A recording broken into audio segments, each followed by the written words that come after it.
Wildmender is a nice, chill little game, and the gardening angle is a great twist on the survival genre.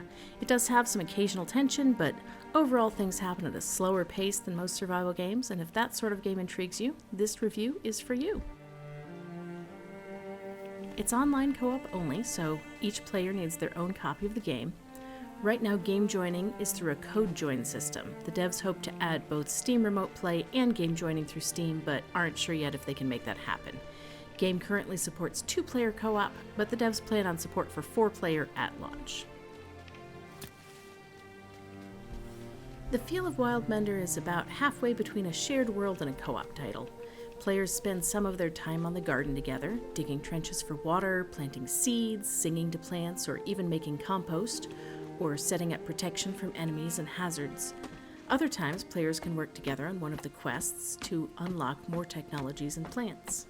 There's a main storyline that's reasonably interesting and sparks some curiosity about why the world is this way, and there are plenty of gatherables just strewn about through the world that need to be collected.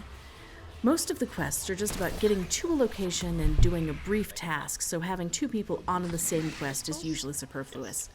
Combat doesn't currently seem very challenging, and coming from me, that's really saying something. This is backed up by stats from the devs showing that only 2% of total deaths come from combat. So there is some combat, but it's slow-paced and not frequent. This is definitely not Valheim. Nice, good job. The game is really pretty, especially as you turn more areas from desert to garden. Water glows and sparkles, plants and grass add pops of color against the bleak desert backdrop.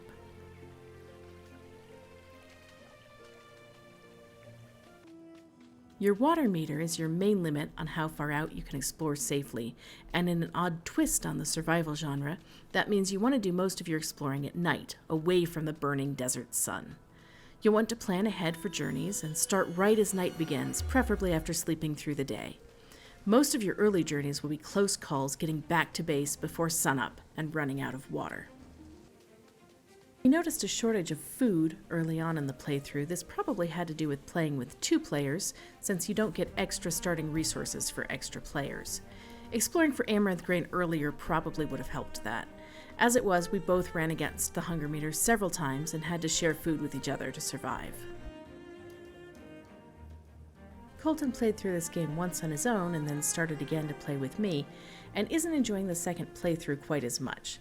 This surprised him because of the free-form gardening aspect, but he says it just doesn't feel as magical this time through.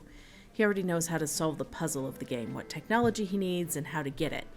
There isn't enough variation in the gardening at this point to make it actually different, though that might change later in development as more options are added. We did have a number of technical and performance issues while playing the game, but it was pretty stable for an alpha, and none of the issues were constant or made the game unplayable.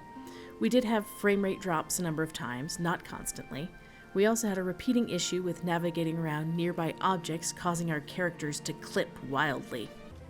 As Christians, we are somewhat disturbed by the quest's progression and theme of the game having so much tied to spiritism and ancestor worship.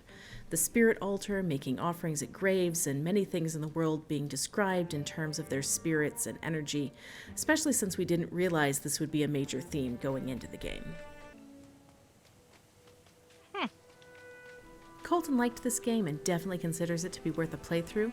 I also enjoyed the game, but realized I'd usually just rather read a book, though to be fair, I really like reading, so that's not much of a slam. I did suddenly realize after playing that it might be fun to have a bonsai tree, though. But they sound good. If you find the gardening survival hybrid appealing, you won't be disappointed by this game.